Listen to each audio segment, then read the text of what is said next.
number of, you know, and that wasn't, Jesus never said that, oh, you've got to worship my mum. What? Never said that. It doesn't make sense. How can a part of God be in 4 people, so therefore 4 people are God, or 25% of them?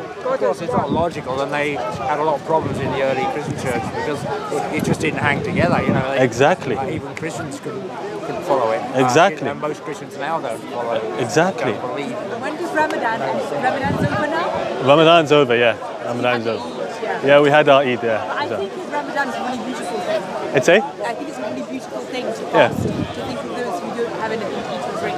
Yeah, exactly. There's many benefits to Ramadan. And fasting brings you closer to God. It brings you closer to God. That's the main reason why we fast. To bring us closer to God. As you can say, God consciousness. You have this consciousness that God is seeing you all the time. And back to what we were saying, right? That's exactly what Islam refutes. This idea of Trinity. That doesn't make sense. We believe إِنَّمَا إِلَهُكُمْ إِلَهٌ وَاحِدٌ, as God says in the Quran. We believe God said, indeed your Lord, meaning your God, is only one God. And it's not free. And when he says, إِنْتَهُ خَيْرٌ لَكُمْ, you know, stop saying that, oh, Christians and Jews at that time, and even now today, stop saying that there is a Trinity. Stop from that and come back to the actual message of God. To Judaism in that, you know, closer to Judaism. We have similarities. We have similarities. All the Trinity means, and all the different. Yes. And the thing is, there are several Bibles. There is only one Quran. Exactly. Yeah. Exactly. But So it's never been changed. Different Bibles. Yeah. You can go to different Christians. They're arguing about different things. And, but doesn't that prove that if this Quran has been preserved, doesn't it prove the validity of the Quran? If it hasn't been preserved, if it's from God, then how can it change? Because if it changes, it's not from God. It's authentic. Yes. It's valid. And my husband has read it. However, who wrote it? Good question. Someone asked there. Good. I'm not sure. If you're mentioning, it's your question as well. He wants That's to fine. know. No, that's fine. And that's why we're here. That's why we're here to speak, to not argue, but to have a conversation. Muhammad didn't write it. Of course not. So we believe just how the gospel, the original gospel, was given to Jesus, and just how the Torah, the original Torah, was given to Moses, it was given to these prophets. It wasn't written by the prophets. Rather, it's from God. And so we believe that the Quran, just like the previous scriptures, came down from God to the Prophet Muhammad. May peace and praise be upon him. Right? And so he didn't write it. Rather, he was illiterate. He couldn't write it. It's a well-known fact. He was illiterate. He couldn't read and write.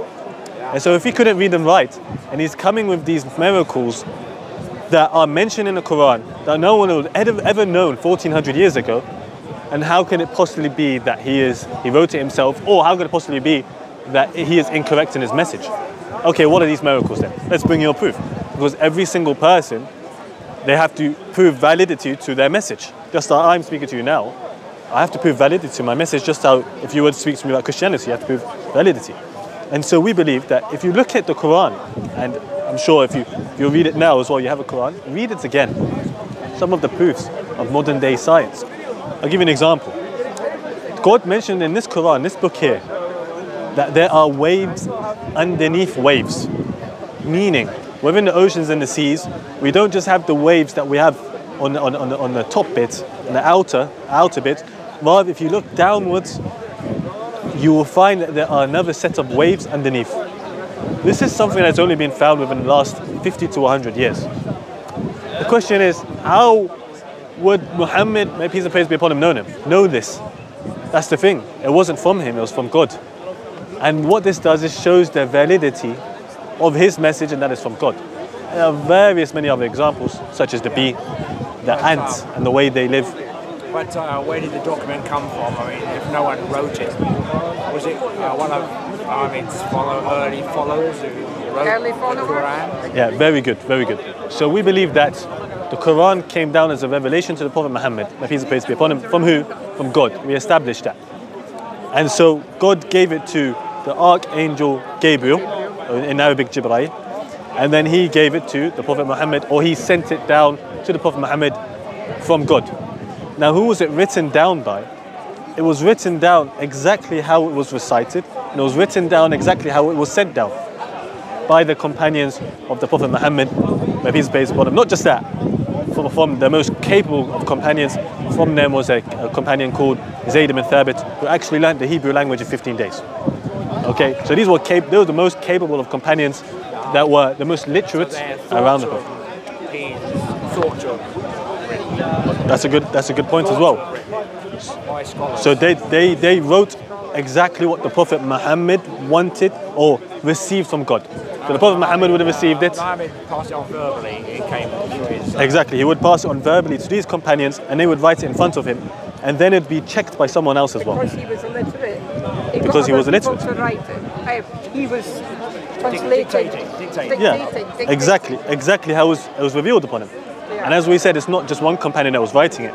There were a group of them to add validity and you can say safeness to the preservation of this book. Yeah.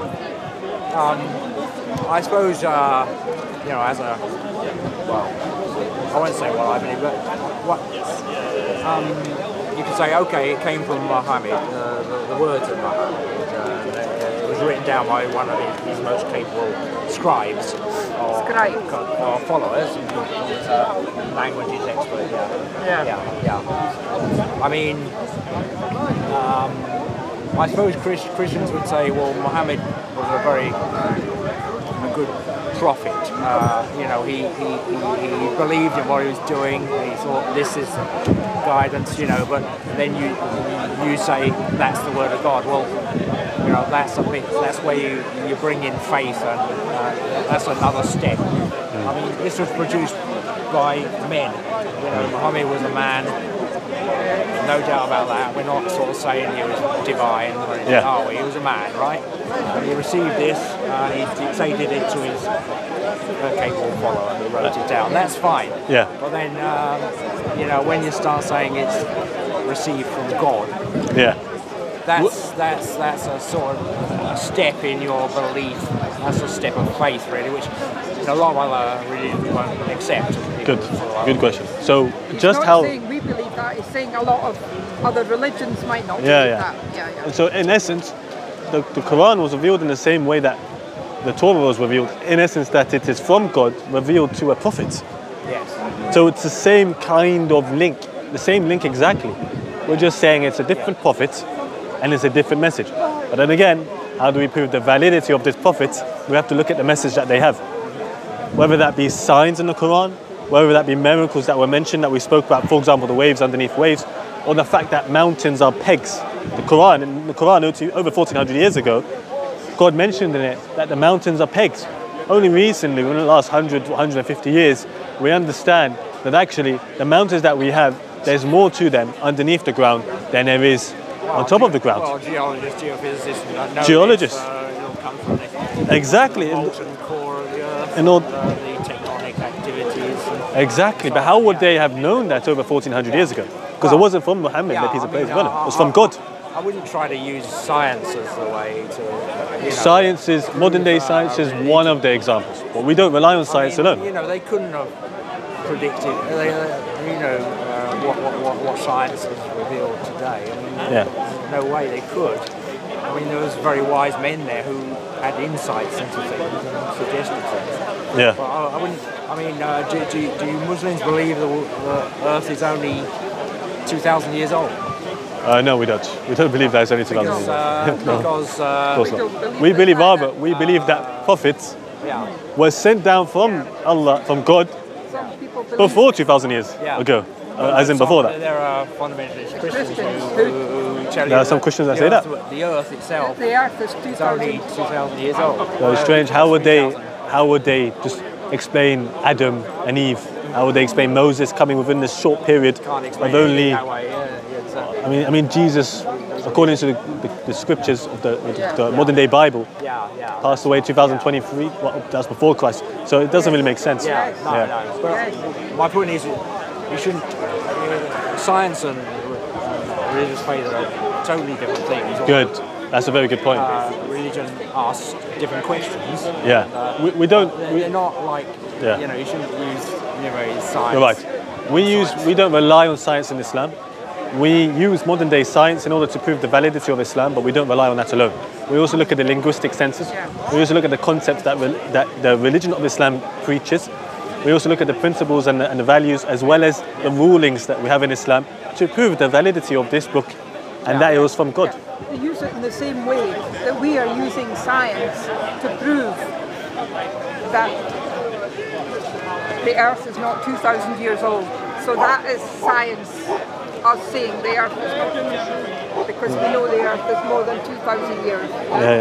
It seems science is a sort of continuous revelation, if you like, and it changes. Like so, our current theories will be disproved probably by the next generation. You know, so it's always correcting itself and evolving. So it's not a fixed. Exactly, and that's why we can't rely on it.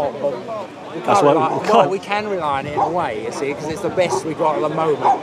The best in terms of what if it's wrong understanding again? of the physical world, you know, how it works and so on. But we cannot fully rely on it in regards to base our religion on it. And that's why I said to you. No, that's what I'm saying. Exactly, You know, don't mix the two. Do you guys have, it seems like you've done actually some research about Islam. Do you have any specific questions? We have respect. No, we have Muslim friends, and we live in peace and harmony with each other, and have great respect. That's very nice. And you know, our daughters, Clarissa, our younger daughter, that's our older daughter, Nicola, but Clarissa, our younger daughter, she has quite a lot of Muslim friends that she was at school with, hasn't she? And, they have had a lot of debate. Interesting. Discussing. So if there's any questions, any at all, feel free to ask. Now's the time. What about the Sunni Shia sort of split? Yeah, good question. What's that all about? That's we say the origins of that's a political issue. Now, ultimately, the Prophet Muhammad, may peace and praise be upon him, he never called himself Sunni and he never called himself Shia. That's first we have to establish. Now, but we believe that the followings of the Prophet Muhammad, may peace and praise be upon him, became known as Ahl Sunnah wal Jama'ah, meaning the people of the Sunnah, meaning the traditions of the Prophet, and the group. Which means, if you say you're Sunni, you're following the traditions of the Prophet. And so therefore, the people who say they're Sunni, they follow the tradition of the Prophet. So the question is, where did this idea of Shi'i come from? Where did it come from? Because you can say in the modern world, from a political perspective, it's the biggest, you can say, shift, or you can say it's the biggest division from a political perspective in modern day Islam. And so we say that actually the roots of it was a political issue. The origins of Shi'ism came when you had the third caliph and the fourth caliph. The third caliph, after the Prophet Muhammad, peace be upon him, died. His name was Uthman. Okay, and now you had the fourth caliph, who you probably know as Ali. May God be pleased with them. Now, the origins of the Shia are the people are the ones who preferred Ali, the fourth caliph, over the third caliph, which is Uthman. Now, the Sunnis, which is the vast majority of the Muslim Ummah, Muslim nation at that time and today, said no, Uthman, the third caliph, is better, and that's why he's the third, and then Ali the fourth. But all of them, God is pleased with them, and they're good people, they're good believers. And so this is why the shift changed. Now the people who preferred the fourth caliph over the third caliph were called Shias, meaning their own party. Does that mean that they were non-Muslim? No. We believe that they were Muslims. Their political perspective on things we disagree with, the vast majority of the Muslim nation, but we don't call them non-Muslims for that. We don't say, you've completely gone off the wrong path. No, you made a mistake in this. Now, one thing to understand is that Shiism has evolved, you can say, over time, to kind of add other beliefs, external beliefs that are not from the true traditions, Islamic beliefs of the Prophet Muhammad, the peace and praise be upon him. And that is why when we say Shia today aren't the Shia of the previous or the first Shia to come about. So if it was have modified the religion to make a sort of their own version of Islam. Are you saying Sunnis have stuck to the same? Exactly. So the original Shias, they're our brothers, they're our sisters. They made a mistake in one thing. We say may God forgive them. but we still treat them as brothers and sisters because they're Muslims. The later Shias who have allowed external concepts and external beliefs to come into their system, we do not believe in anything they say, in regards to these ones that have added externally from outside the religion into the religion. And some of them have gone to certain lengths that they have left the main teachings of Islam. But remember, they're not the original Shia. And that's why we call them modern days Rawafid, meaning people who have rejected. Maybe you heard that term, Rafidis. So there's a difference between the two. But original Shia, they're our brothers and our sisters, and we respect them and they respect us. Yeah. I hope that answers the question. Any other hard questions? No, that's enough. What was I going to ask? I know some religions, you know, we're speaking about moving on. In some ways, some things can move on too much in religions and society, especially, you know, all this, whatever it is, that thing, LG, whatever it is, LGBT? whatever, That's not religion. No, the thing is, at least in Islam, a man is a man, a woman is a woman, and, you know, we feel like this. You Beautiful. what I mean. And I think... I hope you don't mind me asking that. No, it's okay, it's good. And I believe you know that all the other religious parties have kind of given in. They have. Yeah. They've given in to... Given in is the word, because I don't think a lot of them believe it. But they've just, Exactly. To trendy stuff or to given into certain societal pressures. yes, and then you're treated as an outcast. And you're treated as an If you outcast. say the wrong thing. You're, Even though you may be the you're- silent majority. You're anti, Exactly. But that proves that actually the principles that we have as Muslims, because they're the same principles and they can't change. Because they're timeless, we have to follow them. It comes back to what you were saying before. No matter what Islam taught us 1400 years ago, it's applicable for us today. And so, for example, in Islam, we believe that a man is a man and a woman is a woman. And you can't change that. Yes. And even though that was taught 1400 years ago, we're going to follow that same teaching today. And as you've seen, certain churches have given in, as we said, and the same with our religious sects. But Islam, because we follow these principles that are divine, they've come from God, we believe we have to follow them. Yeah, and other churches, some that haven't given in, have been ostracised. They've been ostracized, yeah. You know, by, you know, like even in the Church of Scotland, you know, they've had to break away because they believe a man is a man and a woman is a woman. You know, people have been put under immense pressure. Yeah. But that's what we say as well. You have stood solid as a rock. And Exactly. Because we follow our principles. And that comes back to a verse in the... manipulated. Exactly, we can't be manipulated. Because we follow the verse in the Quran that God says, اليوم أكملت لكم دينكم وأتممت عليكم نعمتي. Today I've completed your religion. And so if this religion is so complete and it's timeless, no matter what happens in this world, no matter how crazy the shifts are and how drastic they are, because we have principles and God has completed our religion for us and He's happy with the blessing that He has sent us of this religion, we can implement it any time and it can be timeless in our implementation. That makes sense. Are there any questions? Are there any questions you have? There's a group. There is a group over there, men with the Nation of Islam. No, African, yes. And he said he was following some person who's in America. He was excluded from coming to this country. Yes. He wasn't allowed in. Do you know? Is this a breakaway group? Black power. Good question. Good question. Breakaway group from your true beliefs? That's an amazing question. Amazing question.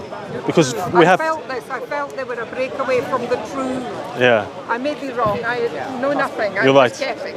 No, look, the Prophet Muhammad, may peace and praise be upon him, he said over 1400 years ago, from his tradition that he said that the Jews and Christians, and he said the Jews will break up into 71 sects, the Christians into 72, and the Muslims into 73.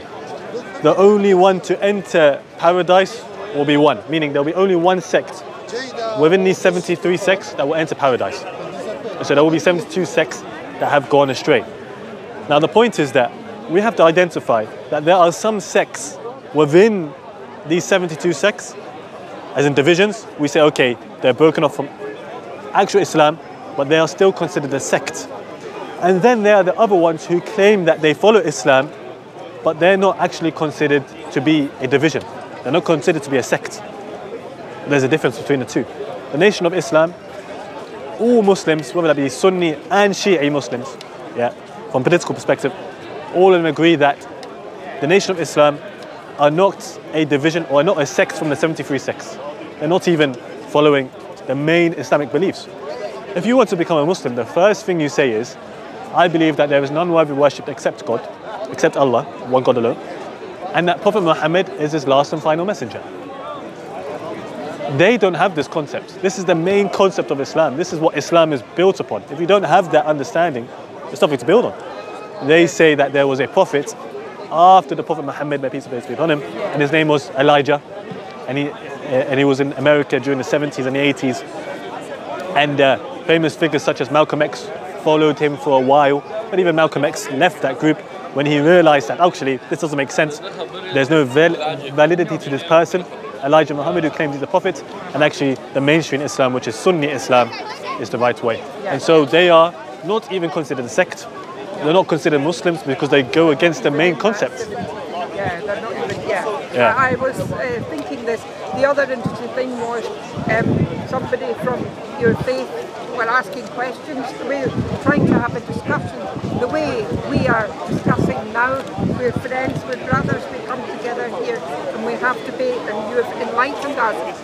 But they were asking questions, but he wouldn't trying to ask. He doesn't even listen. He wouldn't listen. Yeah. He wouldn't listen. He just kept shouting. Yeah. You know, you've asked us different questions, but he didn't want to know any questions. But actually, if you look at the Nation of Islam, the concepts that they teach are racist concepts. They're racist, completely racist. And so Islam is completely free from. They believe the white man is the devil. What is that's rubbish? You know, that's literally absolute rubbish. So we are free from every single or the concepts that they teach, the concepts that they believe in, and Islam has nothing to do with them, and they're not even a sect of Islam, not even a division. No, but it's quite disturbing. It is disturbing. It in your name. It's almost like some of these Christian fanatics there using Christianity against Muslims. You know, the guy was, I mean, I wouldn't even tell you what he said about the Prophet Muhammad. That guy, where is it? That one there with the blue hat. What he said, I wouldn't repeat. Yeah. I don't know if you heard him. I didn't know. So I'm glad I didn't. Terrible. Yeah. So, you know, when he says he's a Christian, but he's, you know, so other Christians listening to him would not agree. Yeah, you know, exactly. He is on his own. He is. Yeah. But that was a really good question you asked about Nation of Islam. And it's good that we kind of addressed it and spoke about it. No, thank you for your time. No, it's okay. It's okay. It's good to have this conversation. This is my daughter's friend's doggy. Okay. It's not my doggy.